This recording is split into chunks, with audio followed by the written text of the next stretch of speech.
محترم سلام عليكم طبتم مباركة طيبة الحمد لله وسلام على عباده الذين اصطفى سبحانك لا علم لنا إلا ما علمتنا إنك أنت العليم الحكيم الحمد لله الذي هدانا لهذا وما كنا لنهتدي لولا أن هدانا الله إن أصدق الحديث كتاب الله وأحسن الهدي هدي محمد وشر الأمور محدثاتها وكل محدثة بدعة وكل بدعة ضلالة وكل ضلالة في النار رب اشرح لي صدري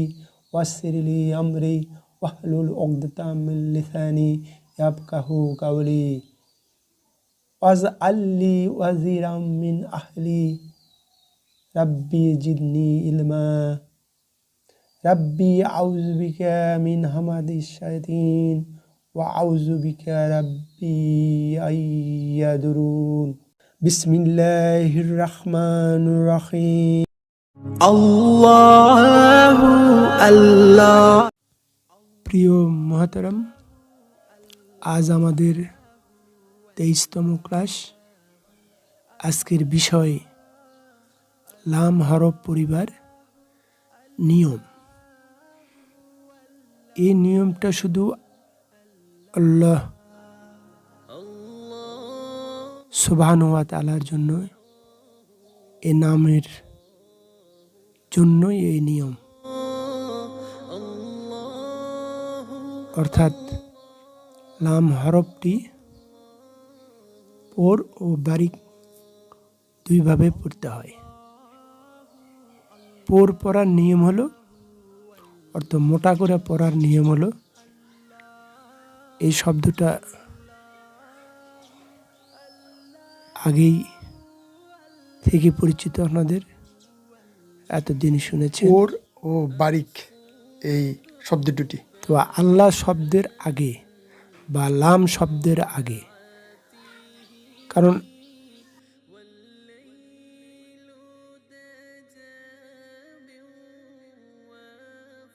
আল্লাহ শব্দের আগে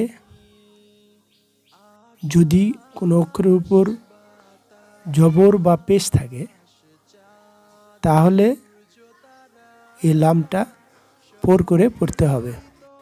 যেমন এখানে দেখুন, আল্লাহু আকবার, আল্লাহু আকবার, আল্লাহু আকবার হবে না, আল্লাহু আকবার হবে না, আকার হবে না, অর্থাৎ লামটা লামের সাথে আকার হবে না, বাংলার আকারটা হবে না, হবে ওকারের মতো, আল্লাহু আকবার, আল্লাহু আকবার।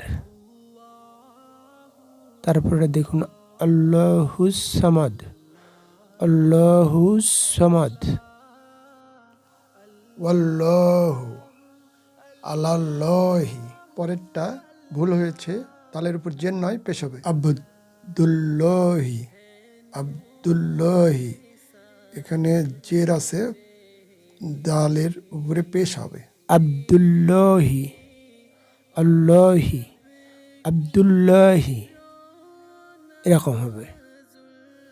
লক্ষ্য করুন, সব লামের আগেই জবর আছে। আবার লক্ষ্য করুন, আল্লাহু আকবার, আল্লাহু আকবার, আল্লাহু সামাদ, আল্লাহু আলাল্লাহি, আব্দুল্লাহি। এই নিয়মটা শুধু আল্লাহ সুবহানাহু ওয়া তাআলার এই নামের জন্যই প্রযোজ্য হবে।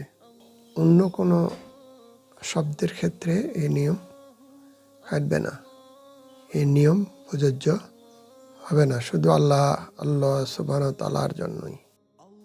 বারিক হবে কখন? যখন লাম বা আল্লাহর আগে কোনো হরফ অক্ষরের নিচে জের হয়, তাহলে সেই লাম হরফটি বা আল্লাহ শব্দটি বারিক করে পড়তে হবে। যেমন বিসমিল্লাহি, বিসমিল্লাহি, বিসমিল্লাহি, লিল্লাহি, বিল্লাহি, আয়াতিল্লাহি, এগুলো সব আকার হবে, অর্থাৎ বারিক হবে।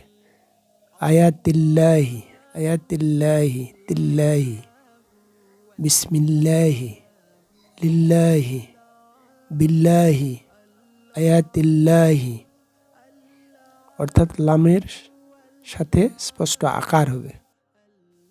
লক্ষ্য করুন, আল্লাহ সুবহানাহু ওয়া তাআলা এই মৌলিক নামের আগে জের হয়েছে, অর্থাৎ লামের আগে জের হয়েছে, তাই এটা বারিক করে পড়তে হবে, অর্থাৎ লামটা আকার দিয়ে পড়তে হবে, ওকারের মতো না। আয়াতিল্লাহি, তিল্লাহি। দেখুন আল্লাহ সুবহানাহু ওয়া তাআলা কি বলেছেন মহা কোরআন মাজিদে মানুষের চেষ্টা প্রচেষ্টা সম্বন্ধে। চলুন আমরা যাই পবিত্র কোরআন মাজিদের সূরা নাজিয়াতের 35 নম্বর আয়াতে।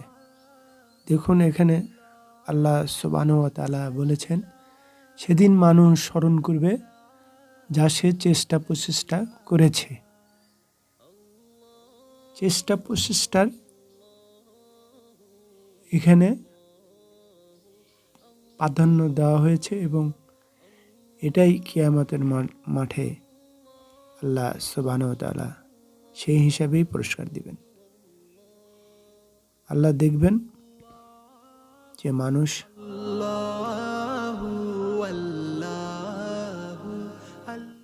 কি চেষ্টা করলো, ফল কি হবে সেটা পরের কথা, চেষ্টা কি করেছে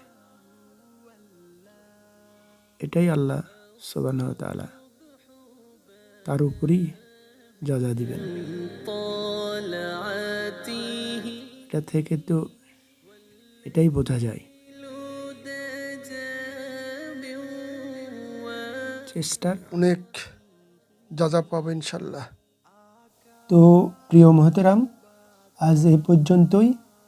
মাআযাল্লাহ ওয়া মা তৌফিকি ইল্লা বিল্লাহ, আলাইহি তাওয়াক্কালতু ওয়া ইলাইহি উনীব।